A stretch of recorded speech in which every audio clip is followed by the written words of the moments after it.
एक गांव में एक साहूकार अपने परिवार के साथ रहता था। परिवार में उसकी पत्नी, एक बेटी और बेटा था। शानदार बंगला, नौकर चाकर, गाड़ियां और सब शानो शौकत का सामान था उसके पास। गरीब लोगों को बहुत ज़्यादा सूद यानी ब्याज पर कर्जा देना उसका धंधा था। अक्सर लोग तंगी के दिनों में या किसी त्योहार या ब्याह शादी के मौके पर उस साहूकार से कर्जा ले लेते थे। जब फसल अच्छी होती तो थोड़ा थोड़ा करके उतारने लगते, लेकिन जिस वर्ष सूखा पड़ता तो कर्ज तो छोड़ो, गांव वाले सूद तक नहीं दे पाते थे। इसी का फायदा उठा वो साहूकार उनकी ज़मीनों पर कब्जा कर उन्हें बेच देता और खूब पैसे कमाता। इस धंधे में उसका बेटा भी उसकी मदद करता। दोनों बाप बेटा हर समय किसी न किसी गरीब की ज़मीन हड़पने की योजना ही बनाते रहते। एक दिन शहर में एक व्यापारी आया और साहूकार से गांव में ज़मीन खरीदने की इच्छा बताई। साहूकार की खुशी का ठिकाना ना रहा। घर बैठे बिठाए ज़मीनों का ग्राहक मिल गया। साहूकार ने उस व्यापारी को बहुत सी ज़मीनें दिखाई जो उसने कर्जे के बदले गांव वालों से हथिया ली थी, लेकिन उस व्यापारी को कोई भी ज़मीन पसंद ना आई। गांव में घूमते हुए व्यापारी को एक ज़मीन का टुकड़ा पसंद आया। उसने साहूकार से उस ज़मीन के बारे में पूछा तो साहूकार सोच में डूब गया। असल में वह ज़मीन तो एक बिन माँ बाप की लड़की की थी जो वहाँ पर रहती थी। उस लड़की के माँ बाप ने साहूकार से 20,000 रुपये कर्ज लिया था, मगर उसे चुकाने से पहले ही उनकी मृत्यु हो गई। बेसहारा लड़की की हालत देख गांव की पंचायत ने साहूकार से उस जमीन पर कब्जा न करने को कहा। भला पंचायत की बात कैसे टाल सकता था साहूकार, मगर दिल में हमेशा ही उस जमीन पर कब्जा करने की बात सोचता रहता था। आज व्यापारी की इच्छा सुन उसका लालच बाहर आ गया था और उसने जमीन पर कब्जे का मन बना लिया। कर्जे के सहारे के सारे कागज ले वह उस लड़की के घर पहुंचा और कर्जा वापस करने की बात कही। जब लड़की ने अपनी दुर्दशा बताते हुए और समय मांगा तो साहूकार ने कब्जा करने की धमकी दी। कब्जे की धमकी सुन वह लड़की पंचायत के मुखिया के पास गई और उसकी ज़मीन को बचाने की दुहाई लगाई।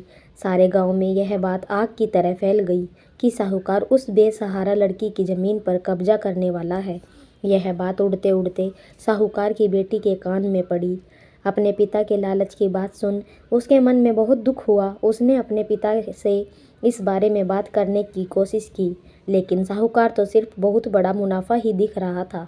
उसे बेसहारा लड़की की दुर्दशा या अपनी बेटी की निवेदन का कोई असर न हुआ और उसने उस जमीन पर कब्जे का ऐलान कर दिया। साहूकार की बेटी ने भी जिद पकड़ ली कि उस लड़की की ज़मीन पर कब्जा न होने देगी, पर एक न चलती देख उसके दिमाग में एक योजना सूझी। अगले दिन सुबह सुबह वह बेसहारा लड़की और उसके साथ 2 लोग साहूकार के घर पहुँचे और कर्ज की 5,000 की किस्त दे दी। साथ में यह भी कहा कि 3-4 महीने में कर्ज के बाकी रुपए भी उन्हें मिल जाएंगे। रुपया देने के बाद रसीद ले सब चले गए।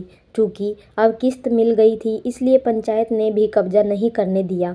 साहूकार बहुत परेशान था कि आखिर उस लड़की के पास इतना सारा रुपया कहाँ से आया। कल तक तो वह दाने दाने को तरसती थी और आज 5,000 रुपया दे गई। कुछ भी ना समझ आने पर उसने गांव वालों से भी पूछताछ की, लेकिन कोई भी रुपयों के बारे में नहीं जानता था। कुछ दिनों बाद वह लड़की फिर 2 गांव वालों के साथ आई और कर्ज की बाकी रकम चुकाकर रसीद और कर्ज के सारे कागज ले गई। साहूकार परेशान हो गया कि आखिर इस लड़की के पास इतना धन आया कहाँ से। इस तरह कुछ दिन और बीत गए। एक दिन साहूकार को खबर मिली कि उस बेसहारा लड़की ने अपनी ज़मीन बेच दी है। कुछ कर तो सकता नहीं था, लेकिन उत्सुकतावश जाकर देखा तो चौंक गया। जमीन पर एक बोर्ड लगा था। उस बोर्ड पर जमीन के मालिक का नाम देख साहूकार की मानो सांसें रुक गई हो। मालिक के नाम के आगे लिखा था उसकी अपनी बेटी और उसकी उस लड़की का नाम। वह दौड़ा हुआ घर गया और बेटी से पूछा कि यह क्या तमाशा है।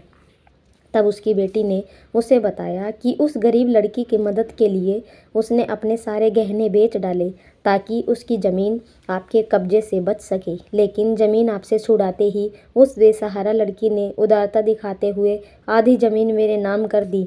बेटी ने उसे समझाया कि आप तो उस लड़की का आखिरी सहारा भी छीन रहे थे, मगर उस लड़की का बड़प्पन तो देखो, उसने ज़मीन छुड़ाते ही मेरे गहनों के बदले अपनी आधी ज़मीन मुझे दे दी। यह सब सुन साहूकार को शर्मिंदगी महसूस हुई और उसने भविष्य में कभी किसी की ज़मीन न हड़पने का वचन दिया।